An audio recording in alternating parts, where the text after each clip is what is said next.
What if I told you inside of this little box is a full gaming PC with a GTX 1070 and a 500-watt full-size power supply? Sound impossible? No, it's Robert Fixit.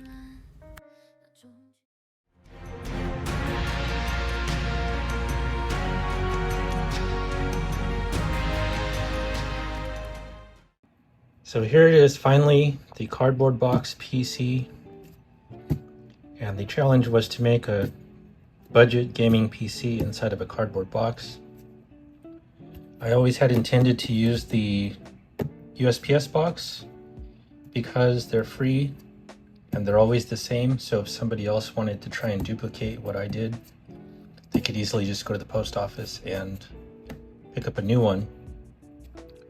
Also, these boxes get kind of flimsy over time, so it's nice to have extras. You can just make another one.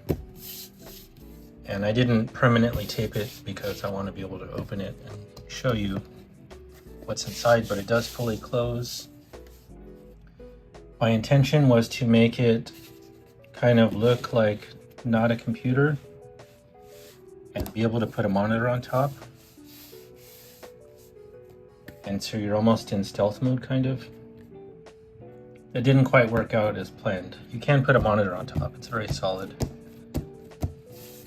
And originally, the design was to have the exit fan here, 92 millimeter, and the intake fan here, 92 millimeter. You can see I had holes before for the 92. I changed that idea because all the other cardboard PCs that I've seen have a big fan hole, and I wanted to try and hide that. So I went in a different direction. So let's take a look inside. It's temporary there.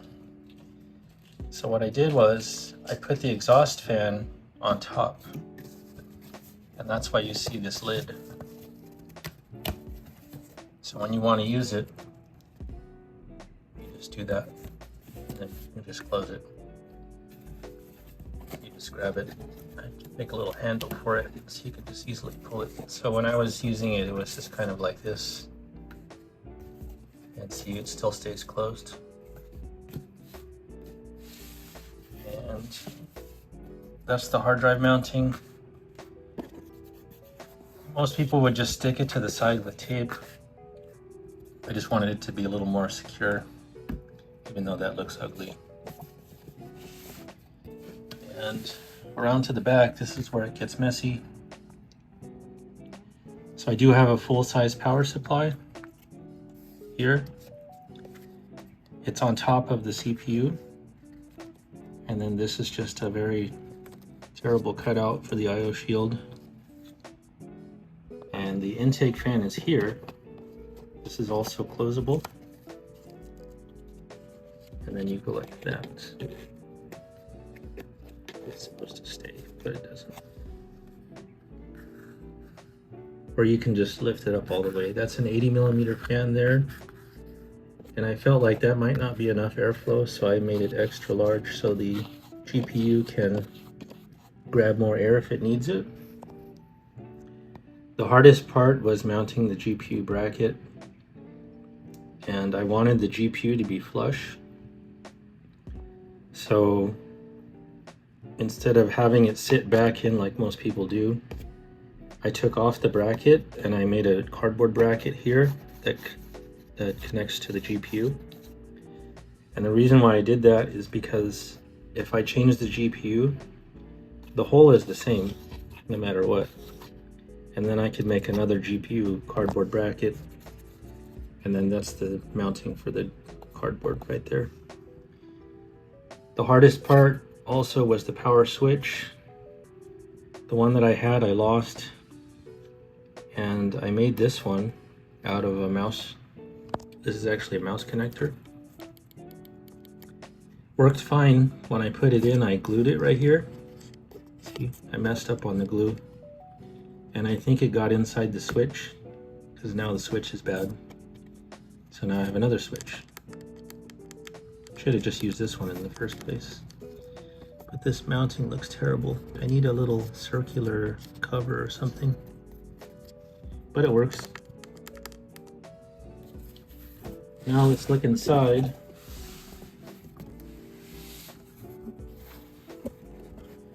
So the fan is attached to this panel. Actually, there. And here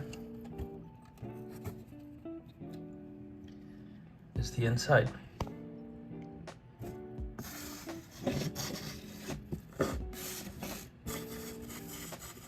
So the power supply would not fit with the stock fan, and I could have bought a lower fan. That was $27, I think, for a very, very low profile fan. I was supposed to use a little power supply originally, and it was going to be off to the side. But I wanted to see if I could fit in a full-size power supply to power this GTX 1070. I know it says 980, but it's a 1070 card with a 980 heatsink. Just so I could squeeze a little bit more power out, and it does all fit, but just barely. We have a 500 gigabyte SSD here. There's the intake fan. There's the dual fans for the GPU. And all of this is kind of messy right here, but basically the air comes in here, heat comes up this way, it's going to come over here and come out of the exhaust. But what I did with the power supply, I know you're thinking that looks weird, but what I did was I turned the fan around, so it's actually an intake now. So the air comes in this way, blows down at the CPU, and it stays cool, relatively less than 50 degrees at most times, and then the hot air just comes out of the same exhaust fan. So you're thinking maybe this is a little cramped and maybe a little toasty. It's not bad. The GPU really only gets up to, I think the max was 70. What happened was this fan right here was only spinning at 300 RPM for some reason. I don't know if it's because of the motherboard. So what I did was I manually used software to run this at 100%. And that cooled off everything completely.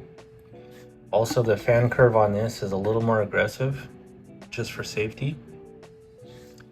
And then we have the Optiplex 3010 motherboard with the 3rd gen i5 that was 20, but we'll say $25 for the whole combo. I bought the whole system. I took it out of the tower. So all in all, it works, it closes. The cost is basically, say $25 for the motherboard. This was free, but we'll say that's, if you were to buy a new one, that would be $30. This was $25 or $20 used. This is interesting because I paid $80 for it with the water cooler that was in the other video, and I sold the water cooler for $30, which makes this $50. But then I spent $20 for the heatsink setup, so it's $70 in reality, I suppose. If you add it all up, it's about $145.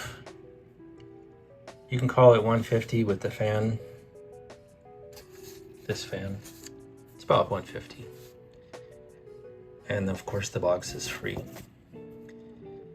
So yeah, it works out pretty well. Let's put this back.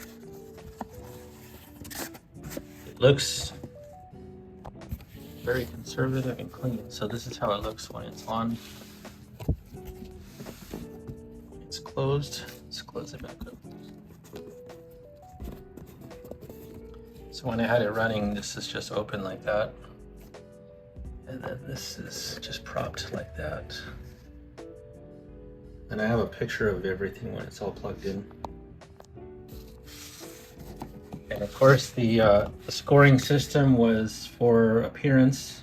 I'm not sure if I'll get any points there. I mean, it is clean from the front, but I don't know if that counts as appearance. Of course, performance, which we'll do the testing on, and then creativity. Hopefully I get a few points for fitting the whole power supply in this little box. Oh, there's one more thing that I didn't show you. The motherboard is on its own tray. So it's not connected to the actual box. There's another box under it that it's bolted to. I wish I had a picture of it. And so what that allows me to do is to change the motherboard. It just comes out as one piece. It's like an insert. So I could easily put in another motherboard and keep all of this stuff the same. Except maybe the power supply, if I had to have a bigger heatsink on there. But I didn't want to attach the motherboard directly to the cardboard because it's not very sturdy. And you'll see here underneath, see how it's perfectly flat? If I had screws coming through here, you'd see them poking out. I wanted it to look nice and clean from the front. I don't have any LEDs. I really don't need power LED and hard drive LED. I don't know if I'll get points knocked off for that, but I don't really care about seeing the hard drive activity. And everything is very secure. The only thing that's not secure is the cables in the corner, but they're just kind of in there. You can flip it upside down, do whatever you want, and it's fine. So let's see how she performs.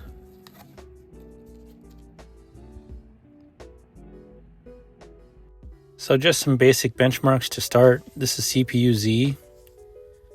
We got 1325 or so. And by comparison, a 4th Gen i7 is about 2000. On to Furmark, we have 5852, which is pretty good, 97 FPS, 1080p. I did try a little overclock, see what we get. Went up to 109 FPS. It kind of is limited by the 3rd gen a little bit, but we were able to hit this 6440. I think I hit 6500 once. And then Heaven, I forgot to put it on Ultra, which is what I always use. So I'm not sure how this score compares. This is just custom high, the default setting. So unfortunately, we have to stop there because I forgot I cannot connect to Wi-Fi when I have everything in the case. And so I won't be able to do the gameplay videos until I get a decent USB Wi-Fi adapter. But here's some pictures of the mock-ups where I first started.